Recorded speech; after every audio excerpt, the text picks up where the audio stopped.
All right, so here's our answer for today's Check Your Understanding. It says the James family has 5 children: Jocelyn, age 8, Elise, age 8, Michael, age 14, Erica, age 16, and Sarah, age 18.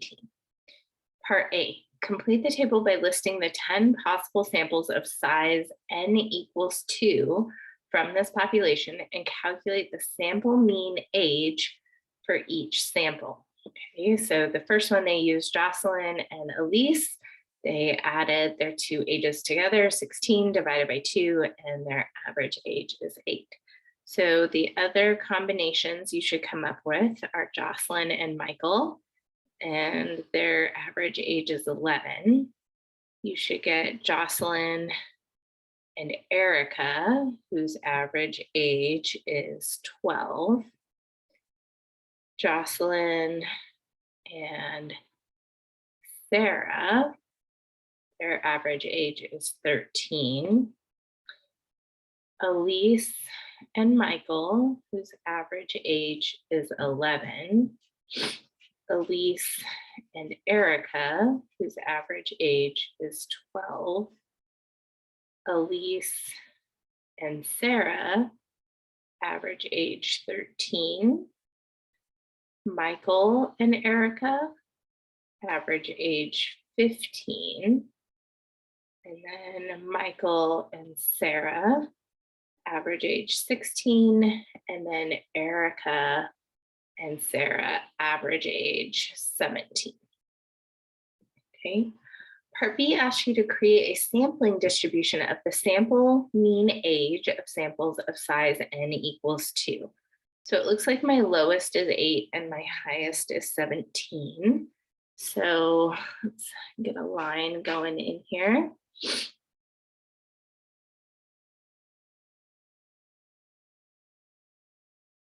So let's go 8, 9, 10, 11, 12, 13, 14,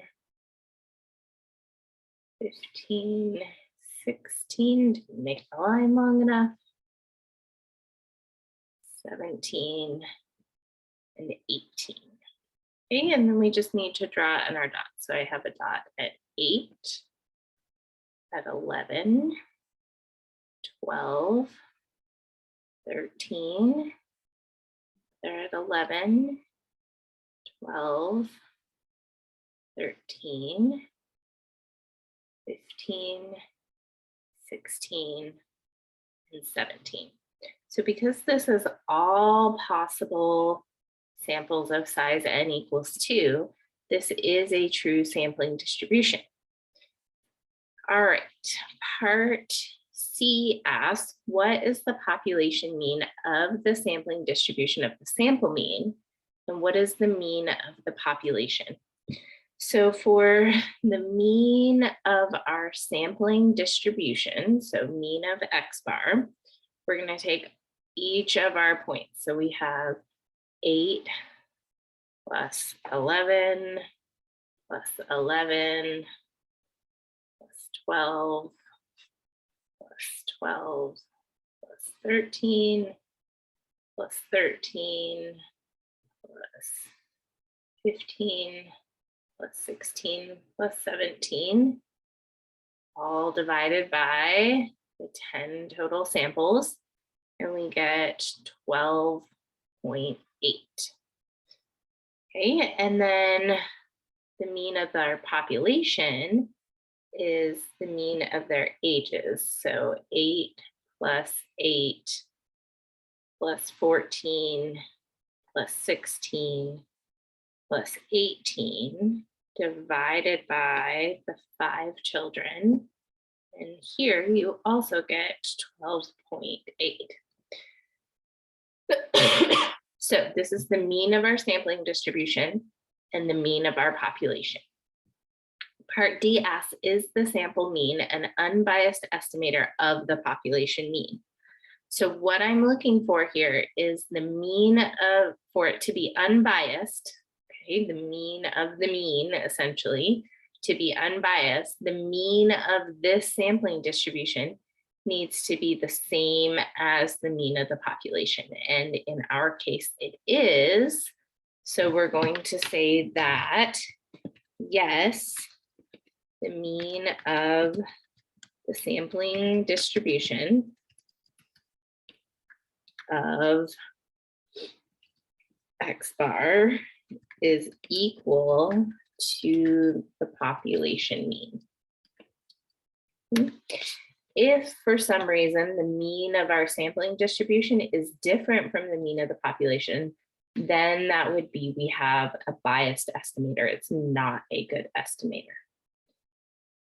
All right, so part E, suppose we had taken samples of size 3 instead of size 2. Would the variability of the sampling distribution of the sample mean be larger, smaller, or about the same? So really we're asking, how does sample size affect variability? And so you should say that it would be smaller. Okay, we know that when you increase the sample size, you will decrease variability of the sampling distribution.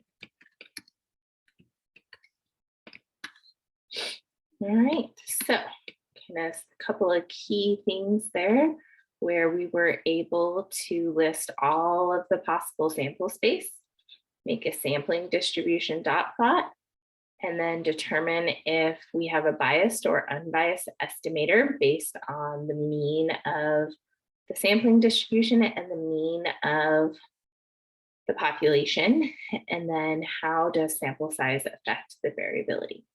If you have more questions, of course, I am happy to help in class.